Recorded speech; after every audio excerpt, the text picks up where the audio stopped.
대체적으로 이제 그 쌀국수를 먹을 때 한국 사람들은요, 면의 종류가 칼국수처럼 납작한 것보다는 실질적으로 둥근 면을 거의 한 70% 이상은 둥근 면을 좋아합니다. 그 면을 더 선호해요. 그게 왜 그런가 하고 생각해 보니까 저도 둥근 면을 좋아합니다. 그게 한국인의 국수를 먹다 보니까 그런 둥근 면에 익숙해서 그렇지 않을까 싶기도 해요.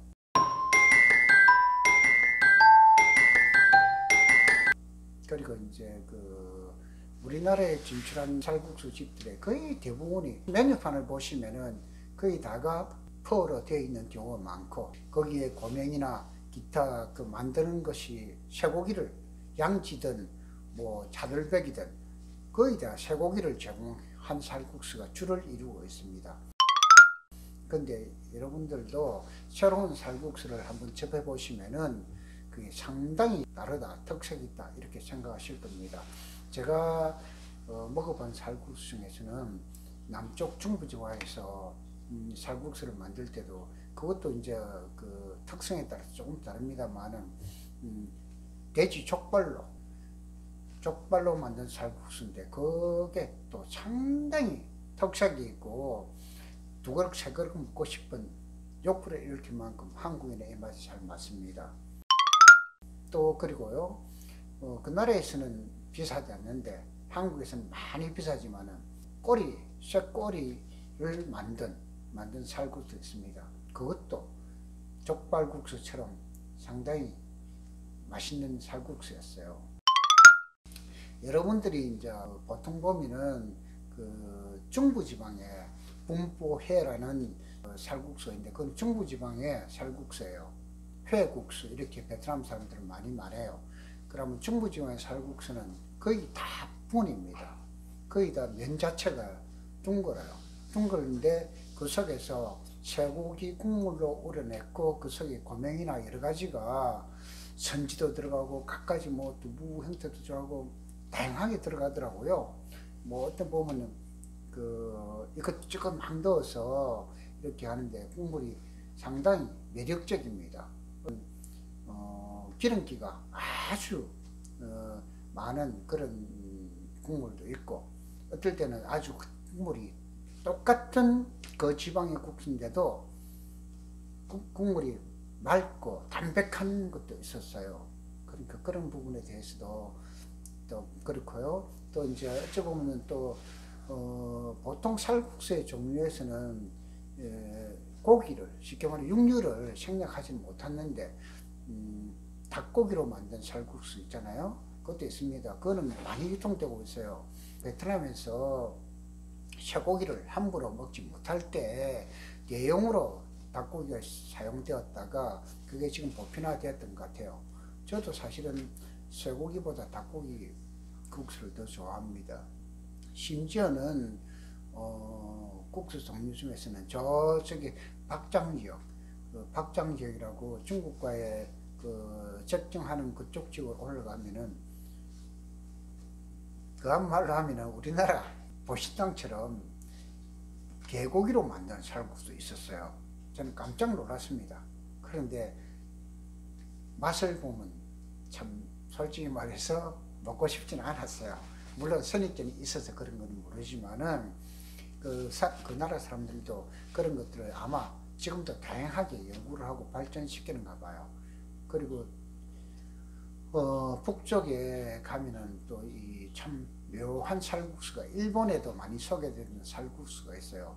어떤 것이냐, 게 쌀국수를 해가지고 깨가 주가 되는 것도 아니고 깨도 있고 깨 작은 게 있죠. 그 가루를 넣어서 그 국물로 하는 것인데 그 속에서 이제 넣는 부분들이 그것도 있어요. 우리나라는 쏙이라고 말하죠. 바다 가재처럼 생긴 거, 그 쏙이라고 합니다. 쏙이라는 것을 가지고 만든 쌀국수 있었어요. 해물이 주가 되다 보니까 정말 담백합니다. 국물이. 한국 사람이 딱 선호하는 쌀국수의 국물인데 문제는 그 나라 사람들은 쇠고기 국물에 익숙하다 보니까 그 쌀국수에 대해서는 호불호가 있다고 합니다. 호불호가. 그래요. 그러다 보니까 이런 것들 저런 것들 참조해서 먹다 보면은 우리들 입맛에 맞는 그러한 것들이 많이 있습니다. 우리나라 박항서 감독 알죠? 축구 감독. 박항서 감독이 가장 좋아하고 뭐 거의 매일 먹다시피 한다는 그 분짜라는 곳입니다. 분이란 것은 아까 말했죠. 둥근면을 이야기한다고. 근데 둥근면을 국물로 없이 먹다 보면은 그거는 면을 가늘게 뽑아요. 가늘게 뺀 면을 이제 어떤 것하고 먹냐면은 베트남에 그 야채와 돼지고기를 굽습니다. 주로 뭐 삼겹살이나 짜투리 고기 이런 것을 숯불에 구워요. 그 구운 것을 업체마다 가게마다 자기들 나름의 노하우를 섞습니다. 거기에는 옛날에 그 미국의 오바마 대통령도 먹었다고 하잖아요. 호치민에서. 근데 거기서 먹은 분짜는 그렇게 맛있는 집이 아니래요. 그런데 지금은 엄청나게 유명해졌죠.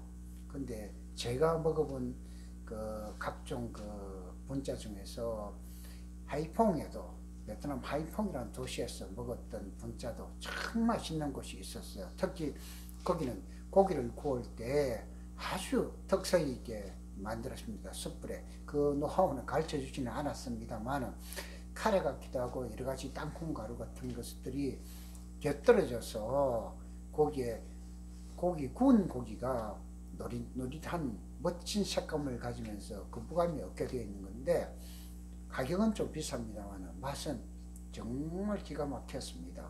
맛은요. 거기에 그 분짜를 먹으면은 아마 한국 사람 제가 모시고 간 모든 분들은 맛이 없다고 하신 분 없었어요. 아마 그런 집에 그런 유형의 그 쌀국수는 분짜는 한국에 아마 유통이 된다면은 정말 인기가 짱일 겁니다. 그거는 정말로 모든 분들이 똑같은 생각일 거예요. 아마 그래요. 베트남에서 제가 알고 있는 쌀국수 중에서 맛있는 부분들 여기 이제 좀 챙겨봤어요. 그리고 베트남의 음식들 중에서는 면으로 하는 것들 어떻게 보면은 우리가 말하는 볶음면 한국에는 그 유통은 돼요.